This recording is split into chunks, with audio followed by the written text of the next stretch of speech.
क्या बताऊं सोहन, गर्मी इतनी तेज है कि लगता है कि जान ही चली जाएगी। रामू काका, आप इतनी देर से कहाँ थे? आपको सभी लोग घर में इंतजार कर रहे हैं और परेशान हो रहे हैं। क्या पिताजी, आज तो अच्छी कमाई हुई होगी। पिता अपने मन में सोचता है और बोलता है, क्या बोलूं अपने बेटे को कि आज एक भी ग्राहक नहीं आया। नहीं बाबा, कुछ ठीक नहीं है।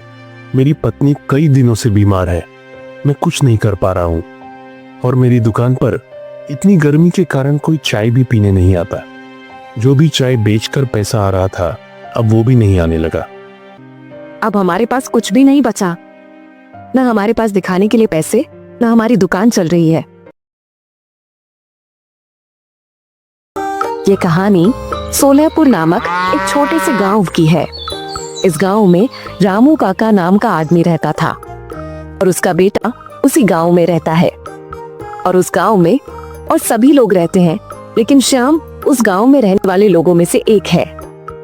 श्याम बहुत ही सुंदर, सुशील और नटखट लड़का था और उसकी आंखें इतनी सुंदर थीं कि लोग उसे देखकर हैरान हो जाते थे। और श्याम इतनी हंसमुखी बोली बोलता कि लोग बोलते कि इसके मुख से मधु टपकता हो।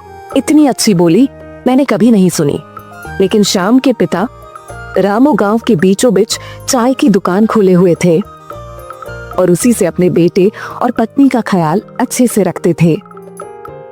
एक दिन की बात है, जब सुबह होने के बाद रामू अपनी चाय की दुकान खोलता है और वहां पर कुछ बूढ़े बुजुर्ग और कुछ कामगार लोग सुबह सवेरे चाय पीने के लिए इकट्ठा हो जाते थे। चाय की दुकान के मालिक को, जिसे लोग रामू काका के नाम से पुकारा करते थे, और वहां पर बैठा सोहन रामू काका से कहता है, काका, आप चाय बहुत अच्छी बनाते हैं। और सब ठीक है ना काका? दुकान कैसी चल रही है? तभी रामू काका कहते हैं, क्या बताऊं सोहन, गर्मी इतनी तेज है कि लगता है कि जान ही चली जाएगी। हमारे शरीर से पसीना निकल आता है और इतनी गर्मी में कोई चाय भी पीने नहीं आता। अभी सोहन कहता है, काका, आप सच कह रहे हो। पिछले कई वर्षों में मैंने इतनी गर्मी कभी नहीं देखी है। सब तरफ त्राहिमाम त्राहिमाम मची है और दूर दूर तक पानी भी नहीं है। फिर रामू काका कहते हैं, हाँ, ये तो सच है। अब मैं भी क्या करूं? गर्मी इतनी है कि शरीर से भाप निकल रही है। मैं भी इतना काम करते करते थक जाता हूँ। तभी सोहन कहता है, ठीक है रामू काका, मैं घर चलता हूँ। मेरी पत्नी मुझे घर में इंतजार कर रही होगी। सोहन इतना बोलकर वहां से अपने घर चला जाता है। तभी रामू काका भी अपनी दुकान बंद करता है और वह भी अपने घर चला जाता है। लेकिन थोड़ी दूर चलने के बाद वह थक जाता है और एक पेड़ के नीचे थोड़ा आराम करने लगता है। आराम करने के बाद वह अपने मन में सोचता और बोलता है, आज मैं बहुत थक गया हूँ। शाम को 4 बज गए हैं। मैं अभी तक घर भी नहीं गया हूँ। सब क्या सोच रहे होंगे? रामू अपने मन में इतना सोचता है और वहां से अपने घर की तरफ चलने लगता है। तभी बीच रास्ते में मोहन नाम का एक आदमी मिलता है और कहता है, रामू काका, आप इतनी देर से कहाँ थे? आपको सभी लोग घर में इंतजार कर रहे हैं और परेशान हो रहे हैं।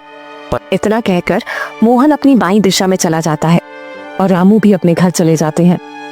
और थोड़ी ही देर में रामू घर पहुंच जाता है। तभी बेटा कहता है, पापा, आप इतनी देर कहाँ थे? सब लोग ढूंढते ढूंढते परेशान हो गए। तभी रामू कहता है, नहीं बेटा, मैं बहुत ज्यादा थक गया था। मैं थोड़ा आराम करने लगा। चलो अब सो जाओ, बहुत रात हो गई है। मुझे सुबह फिर दुकान पर जाना है। सुबह होती है और रामू फिर से दुकान पर जाता है और वहां पर बैठे लोगों को चाय पिलाता है। और शाम होने के बाद वह अपने घर चला आता है और कहता है, अरे बेटा, पानी लाओ, बहुत जोर से प्यास लगी है। तभी बेटा अंदर से पानी लाता है और अपने पिताजी को दे देता है। तभी बेटा अपने पिताजी से कहता है, आज इतनी देर कहाँ थे पापा? मैं तो घबरा गया था। मैं सोच रहा था कि इतनी शाम हो गई, अभी तक पिताजी नहीं आए और मम्मी का तबीयत भी खराब थी। वो उठ भी नहीं पाती और आपके बारे में पूछती रहती कि पिताजी आए। मैं कहता कि हाँ माँ, थोड़ी देर में पिताजी आ ही जाएंगे। फिर रामू बेटे से कहता है, तुम्हारी माँ का तबीयत कैसा है? सब ठीक तो है ना? इतना कहकर सभी लोग सोने चले जाते हैं। तभी सुबह होती है और वह फिर अपनी दुकान पर जा रहा होता है। तभी बेटे ने कहा, आज थोड़ा जल्दी ही आ जाइएगा पिताजी, माँ का तबीयत भी बहुत ज्यादा खराब है। इतना कहकर वह अपनी चाय की दुकान पर चला जाता है। थोड़ी देर में दुकान पर पहुंचता है। थोड़ा समय बीत जाने के बाद वह अपने मन में सोचता है, आज कोई ग्राहक चाय पीने भी नहीं आया। आज मेरी एक भी कमाई नहीं हुई। मेरी पत्नी भी कई दिनों से बीमार है। मेरे पास पैसे नहीं होंगे तो उनका इलाज कैसे होगा। इतना सोचकर वह दुकान बंद करके घर चला जाता है। तभी बेटा पिताजी से पूछता है। क्या पिताजी, आज तो अच्छी कमाई हुई होगी। पिता अपने मन में सोचता है और बोलता है, क्या बोलूं अपने बेटे को कि आज एक भी ग्राहक नहीं आया। उतने में बेटा पूछता है, क्या सोच रहे हैं पिताजी, आज कमाई नहीं हुई? क्या आज कमाई नहीं हुई तो माँ का इलाज कैसे होगा? तभी रामू अपनी पत्नी के पास जाता है और पूछता है।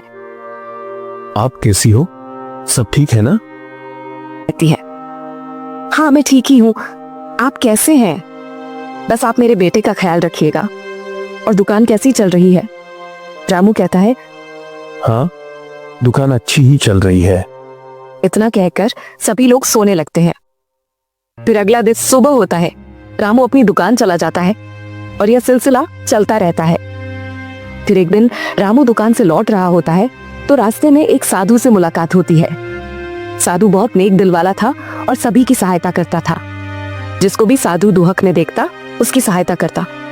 तभी रामू रास्ते से जा रहा होता है। तभी साधु कहता है, अरे रामू बेटे, बहुत उदास हो, क्या बात है? आज बहुत चिंतित लग रहे हो, क्या हुआ? सब ठीक है ना? रामू कहता है, नहीं बाबा, कुछ ठीक नहीं है।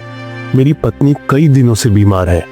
मैं कुछ नहीं कर पा रहा हूँ और मेरी दुकान पर इतनी गर्मी के कारण कोई चाय भी पीने नहीं आता। जो भी चाय बेचकर पैसा आ रहा था अब वो भी नहीं आने लगा। अब मैं क्या करूं? मेरी पत्नी भी कई दिनों से बीमार है।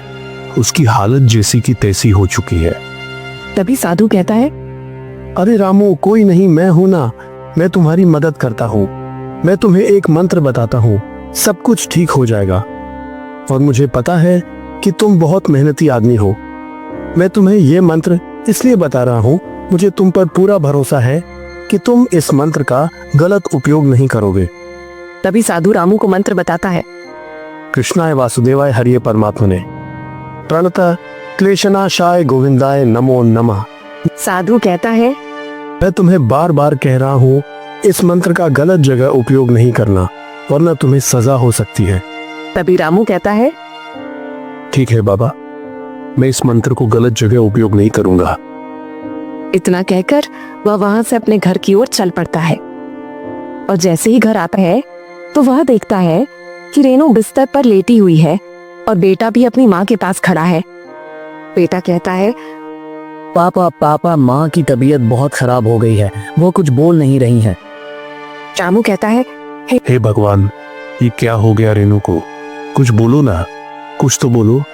ऐसे चुप मत रहो, तुम्हें कुछ नहीं होगा। तभी रेनू कहती है, अब मुझसे सहन नहीं हो रहा है।